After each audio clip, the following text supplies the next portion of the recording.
ভরা মৌসুমে যে কাঁঠাল দোকানে পড়ে থাকে অবহেলায়, সে ফলকে ভাগ্য বদলের হাতিয়ার বানিয়েছেন আব্দুস সাত্তার ভূঁইয়া। কাঁঠাল দিয়ে বিস্কুট বানিয়ে মাসে প্রায় 2 লাখ টাকা আয়ের পথ তৈরি করেছেন গাজীপুরের এই উদ্যোক্তা। প্রতিদিন প্রায় 30,000 টাকার বিস্কুট বিক্রি করছেন তিনি। আমাদের গাজীপুরে কাঁঠাল প্রতি বছর অনেক কাঁঠাল নষ্ট হয়।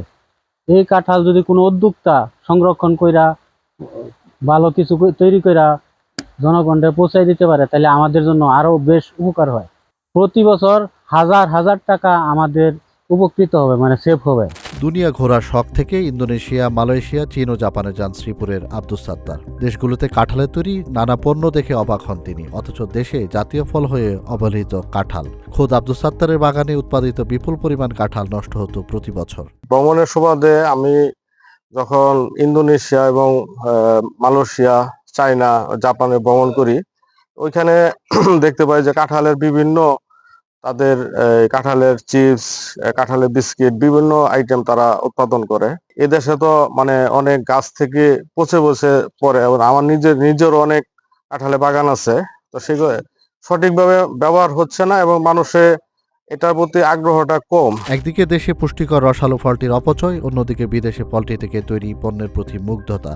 সবকিছু বিবেচনা করে কাঁঠাল প্রক্রিয়াজাত করে খাদ্যপণ্য তৈরির উদ্যোগ নেন আব্দুস সাত্তার। সেক্ষেত্রে আমি চিন্তা করলাম যে বাংলাদেশের এই কাঁঠালটাকে কিভাবে বাজারজাত করা যায়। সেক্ষেত্রে আমি এটা নিয়ে গবেষণা শুরু করি, যে বিস্কিট তৈরি করছি। তো আলহামদুলিল্লাহ বিস্কুটে মোটামুটি অনেকটা ভালো সাড়া পাচ্ছি এবং সবাই এটা আগ্রহ সহকারে নিচ্ছে এবং বাজারজাত হচ্ছে আর কি। শুরুতে পাকা কাঁঠাল থেকে রোয়া বা কোষ বের করে তা ব্লেন্ড করা হয়। এর সঙ্গে মেশানো হয় ঘি, মাখন, দুধ, ময়দা সহ অন্যান্য উপকরণ। কোনো কৃত্রিম ফ্লেভার বা রাসায়নিক ছাড়াই তৈরি করা হয় মন্ড। এই বাগান থেকে যেগুলা কাঁঠাল পাকে এগুলো আমরা নিয়ে আসি, আইনা কাটার পরে কাঁঠালটা সংগ্রহ করি, একটা পাত্রতে রাখার পরে এটা ব্লেন্ডার করে আমরা মিক্সার মেশিনে দিই। আমরা কাঁঠাল বিস্কুটের দিই লোকে আপনার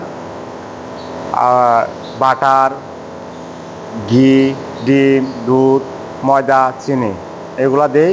এখানে কোনো প্রকার কেমিক্যাল নাই, কোনো কিছু নাই। প্রাথমিক প্রক্রিয়া শেষে ডাইস দিয়ে কেটে ট্রেতে সাজানো হয় পছন্দের আকৃতির বিস্কুট। এরপর প্রায় 25 মিনিট বেক করা হয় ওভেনে। ঠান্ডা হলে প্যাকেটজাত করা হয় সে বিস্কুট। আমাদের কাঁঠাল বিস্কিটটা 2 মাস যাবত উৎপাদন শুরু হয়েছে। আমাদের খুব ভালো সাড়া পাচ্ছি। কাস্টমার একবার নেওয়ার পরবর্তীতে আবার রিপিট কাস্টমার হিসেবে আসছে এবং ভালো রিভিউ দিচ্ছে।